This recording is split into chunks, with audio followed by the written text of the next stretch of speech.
자, 그러면 우리 염승환 이사님과 함께 오늘 시장 개장 상황 살펴보도록 하겠습니다. 어서 오십시오. 네, 안녕하세요. 네, 반갑습니다. 지금 9시까지 예. 거의 다 됐고요. 5초 남았어요. 예상 가격 한번 뭐야 이게? 네, 예상 지수 지금 뭐야? 말씀을 드리면 이제 2%? 그 코스피가 35포인트 정도 하락해서 아마 전저점을 전저점 뚫려요. 이 정도면. 깨면서 출발할 것 같고요. 코스닥은 전저점이 710이거든요. 근데 715 정도. 아이고야. 아이고, 아이고. 아이고. 급락세로 좀 아이고, 출발을 할 것 같습니다. 현재 일단 코스피 대형주들 다 좀 출발이 안 아, 좋고요. 왜? 왜 급락인 거예요?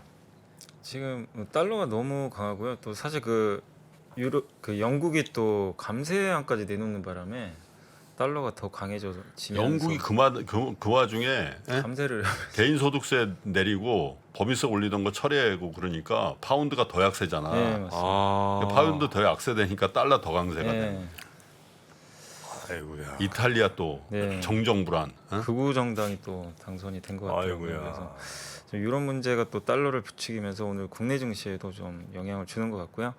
현재 삼성전자, LG에너지 솔루션이 각각 1.5%, SK하이닉스, 네이버가 2% 이상 좀 하락세로 출발했습니다. 그래서 대다수 기업들이 그만합시다. 1, 2%. 뭐 이게 무슨 의미가 있지? 네. 그래서 좀 좋은 출발은 보이지 못하고 있고 예. 그래도 오늘 대우조선해양이 한 2.7% 정도 올랐고요. 대우조선이. 예. 그리고 삼성화재, 삼성생명 같은 이제 방어주죠. 금리 인상 수혜 기업들이 좀 강세 출발했고 오리온이 좀 강세고요. NC소프트가 일부 좀 강세 출발을 좀 해준 게 특징적이고 CS윈드라든가 현대로템 같은 이제 방산 풍력도 일단 출발은 괜찮은 것 같습니다. 오늘 한 증권사에서 굉장히 방산업종에 대해서 긍정적인 보고서를 아니 좀 썼더라고요. 전에 속보 중에 현대로템이 루마니아 잭팟을 터뜨렸다. 지금 킨텍스에서 저거 전시했잖아요. 네. 네? 그 뉴스가 뜬이 떴더라고. 예. 아이고. 전차 루마니아 수출 네. 그런 얘기인데. 루마니아. 그래서 오늘 방산주들은 출발이 좋은 것 같아요. 예, 현대로템, 한국항공우주 각각 1%씩 반등하고 있습니다. 그러나 그 외에는 지금 다 하락세 출발을 했고요.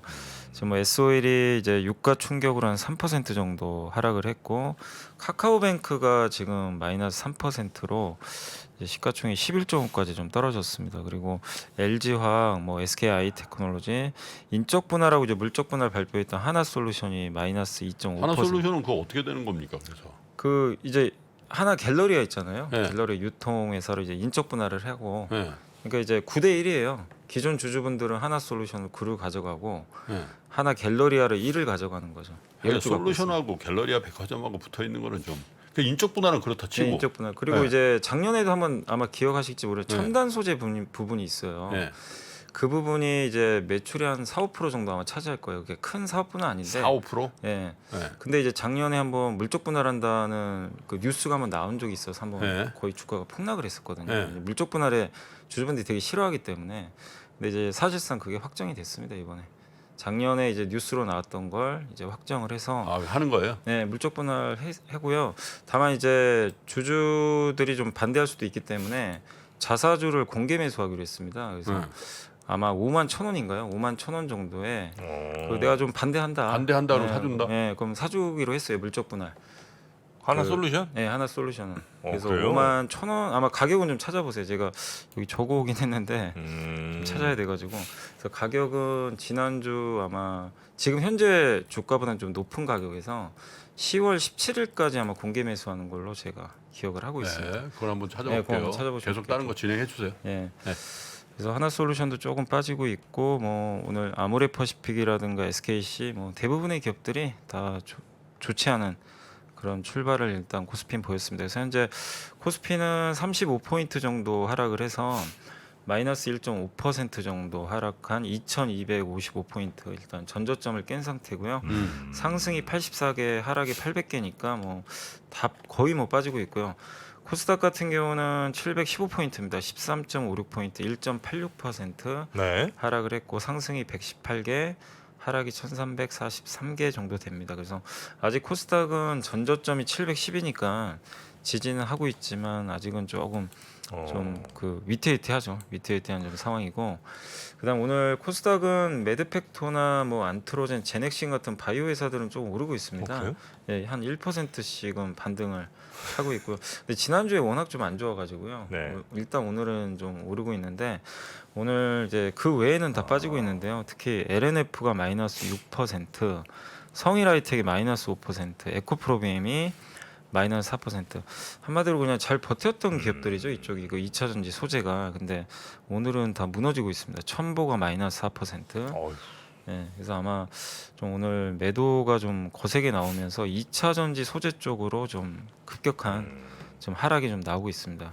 그리고 뭐 반도체 소부장도 좀 좋지가 않고요. 네. 근데 코스닥에서 2차 전지 소재가 워낙 많은 비중을 차지하니까 오늘 코스닥 시장에는 바이오가 좀 버텨는 주는데 2차 전지 약세로 코스닥도 좀 근데 부진한 오늘 흐름 아침에 같습니다. 그 예비 효과 볼 때 코스닥 한때 마이너스 5% 효과 나왔거든요. 네네, 그 반대 매매죠. 반대매매죠. 예. 어떤 기업은 아까 잠깐 보니까 하한가가 있더라고요. 예. 그러니까 이게 반대 매매가 오늘 오전에 좀 많이 나온 것 같고, 그래서 오늘 좀 코스닥에서 일부 기업들은 좀 오전에 충격이 좀 있었던 것 전저점이 아주 같습니다. 힘없이 무너져 버리니까. 예, 맞습니다.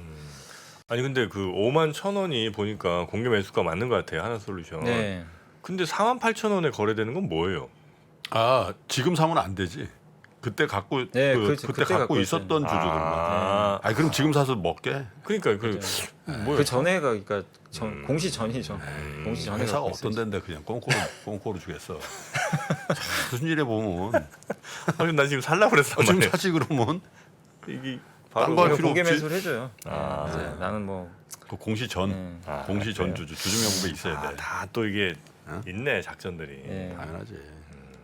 근데 이게 예전하고 좀 달라진 점이 예전에는 이런 게 없었거든요. 이제 뭐 물적 분할을 해도 이제 그냥 뭐 공개 매수 같은 게 없었는데, 아직 법제도가 개선된 건 아닌데 일단 하나솔루션을 이렇게 아니, 결정을 공개 했습니다. 매수해서 그런 얘기가 기억이 나는데 네. 올 초에 올 초인가 올 여름인가 또 봄에 수산주 난리 났었잖아. 아, 예, 수산주. 어? 예, 수산주. 수산주. 네. 근데 그때 딱 수산주 안 간 주식이 딱 하나 있어. 수산주인데 안 간 주식. 참치. 예. 동원산업. 아, 동원. 왜 안 애매- 갔어요? 그- 거기? 합병을 때문에. 해가지고 아. 합병 비율이 뭐 문제가 있고 막 그래가지고 난리 났었거든. 어디 네. 뭐 청새치랑 합병했어요? 어디랑 합병했어요? 아니 동원그룹의 비상장 동원 회사 안에 엔터프라이즈라고 있거든요. 예. 예. 비상장 회사. 지주 회사인데. 그래서 이제 지배구조 때문에 이렇게 합병을 했는데, 그러니까 이제 그 판 사람도 있지만 어쨌든 그 매수 청구 가격이 있잖아. 계속 버틴 사람들이 있거든. 어? 네. 이게 결과 어떻게 되냐면 그 불만이 그래서 약간 합병 비율도 조절하고 네, 그랬는데 조절했죠. 어쨌든 안 빠진 거야 그것만. 음. 장 폭락하는데 그래서 수산초를 때 못 올랐다고 막 난리 났었는데 네. 지금 이렇게 요즘에 주가 빠져버리니까 이제 좀 있으면 이제 그거 사주거든 매수 청구가. 네. 네. 버틴 거지 그 가격 올 초 가격에서 버텨버린 거야. 그게 주식은 진짜 모르는 거야. 아 좋은 게 아니네요 또. 자 네, 지금 그리고, 총 상위 기업들 보니까 뭐 코스피는 다- 삼성화재 하나 빼고 50위 안에는 다 마이너스고요. 네. 코스닥도 뭐 미미하게 0.12% 플러스 있는 거 빼면 거의 전멸이네요, 그죠? 네. 야. 근데 시총이 큰 기업들이 좀 많이 빠지는 것 같습니다. 코스닥. 아이고야. 그리고 오늘 뭐 수급상은 일단 기관이 오전에 사고는 있습니다. 한 463억 정도를 순매수하고 있고요. 개인과 외국인이 각각 345억, 128억 정도 매도를 하는데 아직은 뭐 이렇게 강한 매도나 매수가 보이진 않고 있고요. 외국인들이 이제 업종별로 주로 파는 거는 오늘 전기전자를 한 138억 정도 팔고 있고, 금융과 철강주 팔고 있고요. 반면에 중소형주하고 화학주, 자동차 이런 쪽 조선업종까지는 좀 매수를 일부 하고 있습니다. 그래서 외국인들이 뭐 전 업종을 팔고 있지는 않고요. 일부 이제 전기전자 위주로 파는데, 반대로 기관들은 일단 오전에 지금 거의 전 업종을 다 저가에 좀 매수를 하고 있다. 기관이 사요? 네, 기관이 오늘 좀 많이 사고 있습니다. 총 합쳐서 한 653억 정도 사고 있고요. 외국인도 지금 오늘은 매도가 지금 크지는 않습니다. 근데 이게 또 장중에 바뀌는 경우가 많아서요. 일단 오후까지는 지켜봐야 되겠습니다. 네. 그리고 오늘 이제 섹터는 뭐 거의 대부분 다 지금 하락세인데 다만 이제 오늘 뭐 니켈 관련주들이 조금 오르는 편이고 그러니까 히토류 관련주라든가 니켈 이쪽 관련주들이 좀 오르고 있고 그리고 관광업체들도 일부 반등을 하고 있습니다. 그리고 통신주가 좀 방어주로 올라가고 있고 손해보험주도 일부 반등을 하고 있고요. 뭐 나머지 업종은 이제 다 뭐 거의 다 하락이고 가장 많이 빠진 섹터는 오늘 이제 아무래도 유가가 급락하다 보니까 정유 업종이 가장 좀 좋지 않은 그런 흐름을 보여주고 있고 그다음에 지난번에 YTN 민영화 얘기가 한번 있었잖아요. 막 루머가 돌았는데 이제 정부에서는 그런 계획이 없다라는 식으로 뉴스가 나온 것 같더라고요. 그래서 YTN 주가가 오늘 5% 급락하면서 이쪽 그 미디어 업종은 오늘 다 좋지가 않습니다. 그리고 그래 왜냐면 이제 대주주 중에 네. 그 한전 뭐죠? 한전 산업인가요? 아마. 그게 예, 있어. 기업이 거기서 이제 한전이 워낙 이제 적자가 뭐 1년에 40조 난다고 하니까 네. 구조조정 차원에서 이제 판다. YTN 지금 판다. 네. 그거랑 이제 한국경제TV가 한국경제신문그룹에서 5% 지분 신고한 게 네. 거의 같이 겹쳤거든. 맞아요. 예. 그러니까 이제 확 달아오른 거지. 예. 네. 아, 그래서 그렇게 해요. 예. 근데 일단은 이제 그걸 좀 부인하는 듯한 이제 뉴스가 나오니까 주가가 다시 좀 밑으로 밀리고 있고요. 이게 이제 올해 말 내년 초에 아주 진짜 이게 핫 이슈가 될 겁니다. 아, 그게요? 언론사에서는 그렇지. YTN. 자, 그리고 뭐 그리고요. 거의 대부분 뭐 건설기계 업종 오늘 특히 2차 전지 소재도 굉장히 안 좋고요. 반도체 소부장도 그렇고 지난주 좀 그래도 최근에 좀 버텼던 자동차도 오늘 좀 많이 꺾이고 있고 뭐 통신 장비부터 해서 그러니까 뭐 그냥 오늘은 특정 업종에 문제가 생겨서 빠졌다기보다는 그냥 다 빠지고 있다 거의 이렇게 보시면 좋겠고 그나마 오늘 뭐 이 비철금속 니켈이나 히토류나 손해보험 통신 이런 업종들만 좀 반등을 하고 있다라고 보시면 좋을 것 같습니다. 환율이 1,421원 맞죠 지금 이게? 이제 좀 둔감해지더라. 어? 그때 1,350원 넘어갈 때 죽을 것 같더니 1,400원 넘어가니까 에 1,400원. 1421원이네요. 아 이제 1,350원 넘어가면 뭐 1,400원 간다. 그때 죽을라 그랬잖아. 네. 1,400 훅 넘어가 버리니까 덤덤해.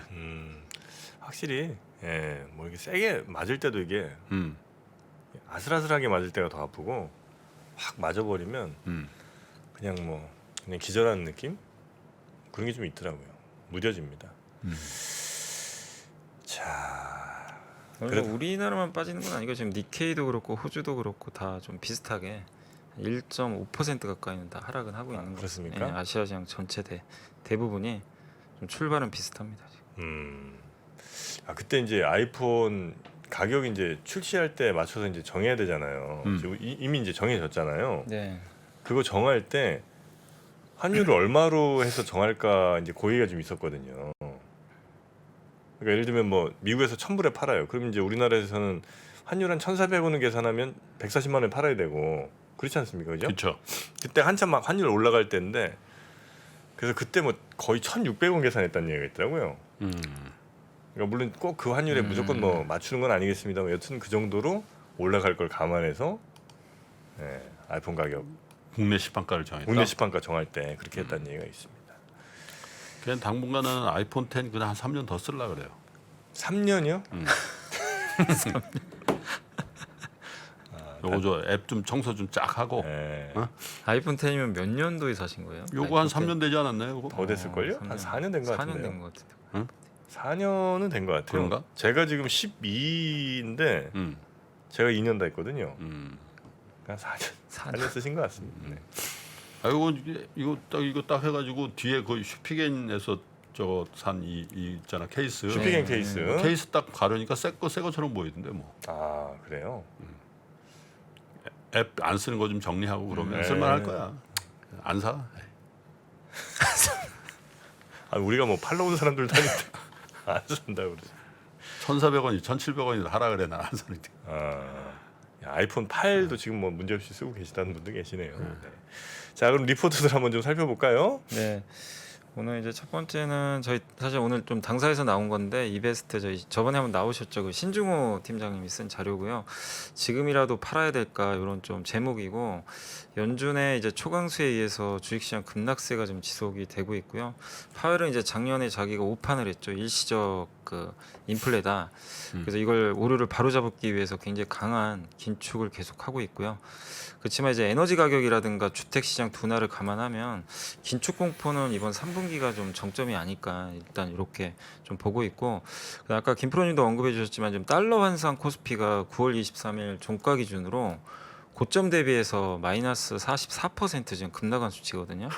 그러니까 지금 우리나라 지금 그냥 원화로 봤을 때는 30% 정도 빠졌는데 달러 기준으로는 14%가 더 빠진 거죠. 이게 코로나 당시에 마이너스 46%니까 코로나만큼 빠진 거죠. 외국인들 입장에서 봤을 때는 지금 지수가 고점 대비해서 그렇게 좀 큰 충격을 좀 받았다라고 보시면 좋을 것 같습니다. 근데 이게 이렇게 원달러 환율이 상승하는 게 시스템 위기인지 그걸 좀 고민을 해봐야 되는데 요즘 우리나라가 순채권국이기도 하고 또 CDS 프리미엄을 여기서 이제 부도를 좀 나타내는 그런 지수죠. 근데 이게 그 여전히 좀 낮은 위치에 있기 때문에 지금은 비달러 자산에 대한 어떤 심리적 위축 때문에 그런 게 발생했지 시스템 위기 가능성은 좀 높지 않다 이렇게 보고 있고요. 현재 주식시장의 가치와 가격은 좀 어느 정도로 이렇게 평가를 하냐면 일단 지금 현재 PBR이 0.87배까지 좀 떨어졌거든요. 그래서 네. 굉장히 좀 낮은 수치인데 결국 우리나라 기업들이 돈을 벌면 이익이 계속 쌓이면서 자본은 늘어나기 때문에 결국 내년 말까지 자본 총계를 좀 추정을 해서 계산을 해보면 내년 말 기준으로는 현재 코스피는 0.8배 정도까지 떨어지게 됩니다. 물론 이제 이익에 대한 가시성이 없기 때문에 약간 뭐 할인을 받는 것은 불가피하지만 지금 저희 당사가 봤을 때는 지금 코스피는 딥밸류, 그러니까 굉장히 좀 낮은 밸류의 구간에 진입은 했다. 2,300 이하는. 그래서 지금은 좀 매도보다는 좀 지켜보자는 게 좀 전략이고요. 그리고 딥밸류 구간인 걸 좀 감안하면 매도 압력은 좀 완화되지 않을까 이렇게 보고 있고 다만 좀 어려운 점은 살만한 주식이 좀 줄어들고 있다. 왜냐하면 지금 여전히 좀 이익 추정치들이 계속 떨어지고 있다 보니까 살만한 기업들이 좀 점점 줄어들고 있다는 게 요즘 좀 시장에서 좀 어려운 점이 아닐까 이렇게 좀 보고 있습니다. 그래서 이 보고서는 어쨌든 지금은 좀 충분히 가격적으로는 좀 매력은 있는 구간인데 네. 조금 시간은 좀 걸리지 않을까 이렇게 좀 보고 있습니다. 네.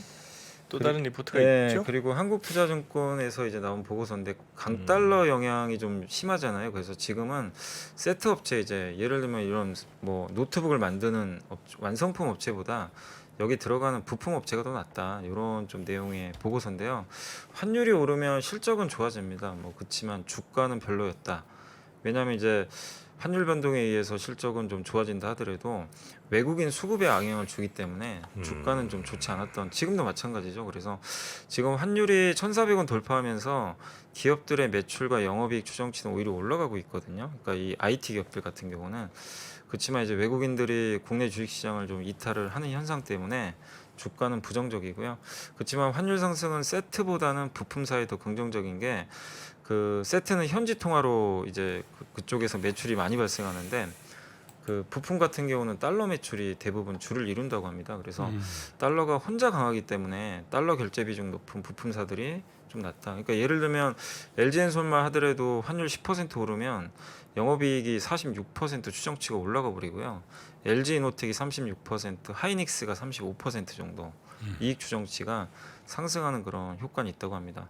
다만 삼성전자는 이제 세트도 좀 있다 보니까 좀 중립적이다. 그래서 우리나라 기업들이 지금은 뭐 좋진 않지만 환율 효과는 좀 무시할 수 없을 정도로 어쨌든 영업이익에는 긍정적으로 작용할 수 있다라고 좀 보시면 좋을 것 같습니다. 네.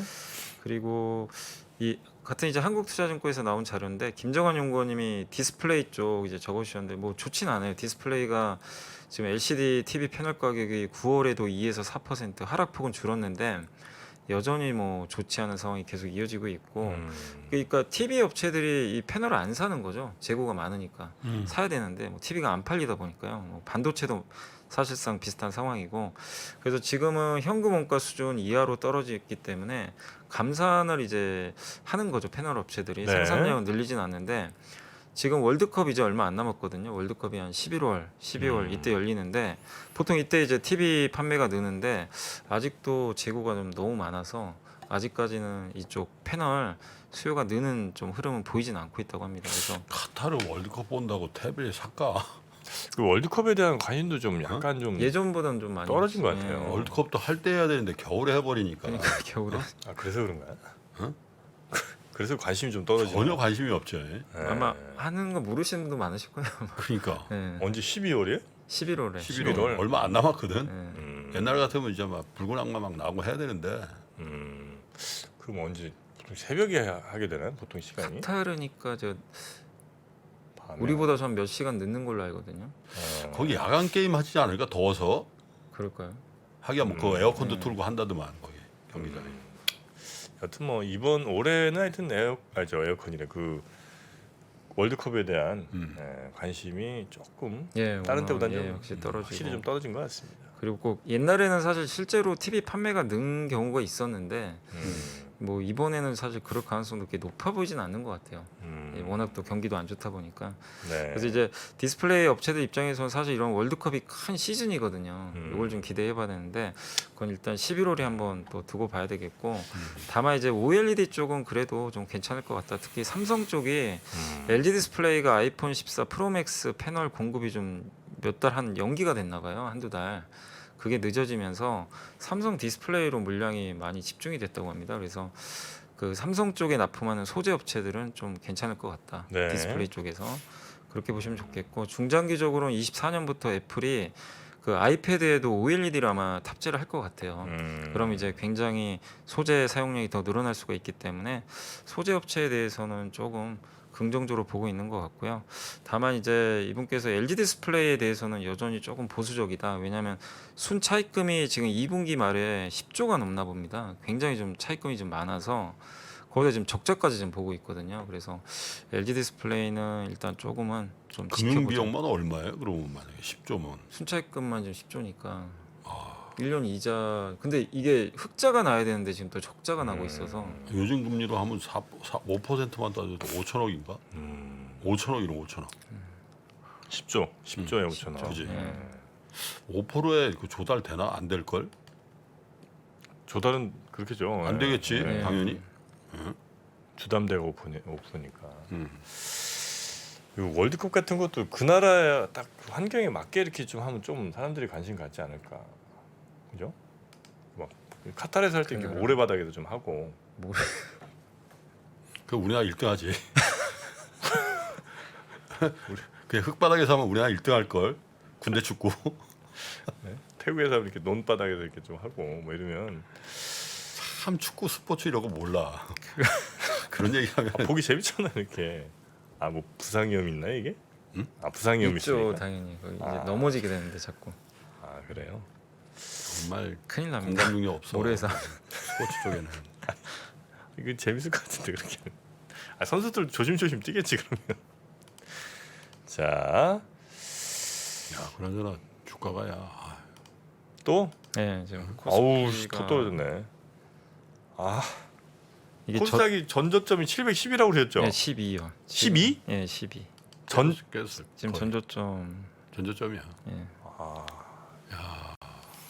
버티던 종목들도 다 던진다. 네. 어? 지금 조선 기자재, 자동차, 할 아. 거 없이 친환경 할 거 없이 지금 갑자기 매물이 쫙 나오지. 네. 지금 현재 그러니까 주도주까지 다 무너져 버리는 그러니까. 것 같아요. 지금.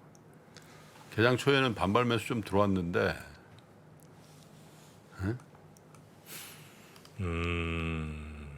쉽지 않다, 쉽지 않아. 이렇게 이제 던지면 누가 사는 거예요? 그래도 이 가격이 사는 사람도 있긴 있죠. 근데 지금은- 오늘 보면 지금 기관이 좀 많이 기관이 좀 사요. 사지. 지금 한 1,000억 정도 사고 있어요. 직관이 이제 기관이. 바닥에 받쳐놓은 것들 체결되고 있죠. 네. 그러지 뭐.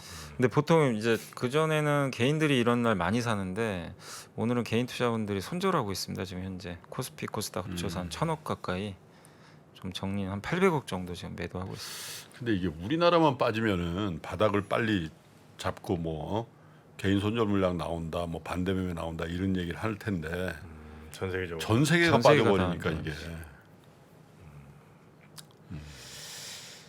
아이고야. 좋네. 오후에는 조금 이런 얘기는 안 하겠습니다. 네. 여튼 시작이 지금 한 20여 분 좀 지났는데 이렇게 이런 식으로 가면은 내일 모레 계속 반대 매매 계속 나올 것 같은데. 예, 나올 가능성이 좀 그죠? 있죠. 특히 이제 코스피보다 이제 코스닥이 좀 문제죠. 코스닥 쪽에. 코스닥은 이렇게 전저점 깨면요. 예, 아, 그렇죠. 깨면 이제 물량이 나와요. 반대. 이건 뭐 증권사에서 강제로 하는 거기 때문에.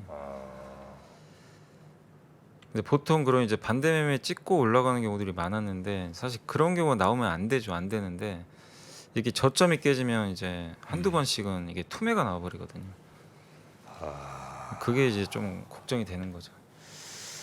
환율은 1,421 그대로. 자, 알겠습니다. 사실 주말에 좀 미국도 분위기가 안 좋고 또 환율을 비롯한 여러 가지 금융시장의 변동성이 커서 걱정했는데 걱정했던 것 이상으로 지금 장분이 안. 네. 지수가 2%로 돼 있지만 사실 전반적으로 보면 훨씬 더 체감은 네, 그거보다 4, 더 5% 많이 정도 나오는 것 빠진 같아요. 느낌. 자, 이 정도 하시죠. 네. 알겠습니다. 우리 염승환 이사님 네. 대단히 고생 많으셨습니다. 내일 아침에 뵐까요? 네. 알겠습니다. 내일 아침에. 맞아요. 그 제가 일정은 말씀 안 드렸는데 이번 보고, 주. 네. 이것만 그래도 보고 오늘부터 이제 국내에서 그 소수점 거래 시행이 되거든요. 국내? 네, 국내도 다? 소수점 거래 아니 다는 아니고요. 네. 제가 알기로는 7개 증권사부터 아마 시행하는 걸로 알고 있어요. 전 증권사는 아니고요. 근데 이제 내년에는 아직 준비가 안 된 데도 좀 많이 있어요. 그래서 소수점 거래가 이제 시행이 오늘부터 된다고 보시면 좋겠고 내일은 이제 인텔에서 개발자 회의하는데 좀 아쉽게도 사파이어 레피지는 내년으로 연기된 것 같더라고요. 아유. 원래는 내일 공개한다고 돼 있었는데 아유. 그게 좀 아쉽고 그 다음에 28일 날이 좀 중요한 게 연준 의장하고 총재들이 이제 연설이 좀 몰려 있어서 그날이 좀 변수가 블라드? 될 것. 예, 블라드, 보스틱, 애틀란타 총재, 파월 의장까지 그날 다 네. 몰려 있습니다. 그리고 29일 날은 이제 마이크론 실적이 제일 중요하고 또 그날 새벽에 세계 국채 지수 관찰 대상국 편입 결정이 난다고 하더라고요. 그래서 이게 되면 또 1년간 유예 기간 거치고 결정이 된다고 하니까 지켜보시고 이제 30일 날은 테슬라 인공지능 데이까지 한번 체크하시면 좋겠습니다. 자, 그러면 우리 염승환 이사님은 여기서 보내드리도록. 네? 너 3개를 플러스구나 근데. 한 형님도 한 50개씩 해보세요. 반드시 플러스는 나옵니다. 자, 염승환 이사님 고생 많으셨고요. 네, 내일 감사합니다. 뵙겠습니다. 감사합니다. 옛날에는 우리는 개인 투자들이 사면 장이 빠지고 개인 투자들이 팔면은 장으로 오르고 막 이런 얘기 했잖아요. 그런 얘기 하는 사람들은 정말 진짜 이제 물러나야 돼요. 제 경험상 캐시가 최고입니다. 10년 있으면 엄청난 기회가 와요. 평일 600석 전석 매진 2022 하반기 자산시장 대전망이 온라인으로 출시됐습니다. 우리는 펀드 매니저가 아니에요. 그리고 우리는 전문가가 아니에요. 왜 자꾸 우리가 전문가가 되려고 그래요? 아파트 사고 뭐 재산 올라가고 그게 다 내 덕인 줄 알잖아. 근데 중앙은행 덕이라고. 거기서 내셔줄 때 같이 들어가야 돼. 근데 지금 들이마시는데 그 앞에다 대면 빨리 들어가지. 주식 부동산 투자에서 꼭 알아야 할 핵심 포인트를 압축한 5시간의 강의 2022 하반기 자산시장 대전망. 자세한 사항은 3프로TV 영상 하단의 댓글을 확인해 주세요.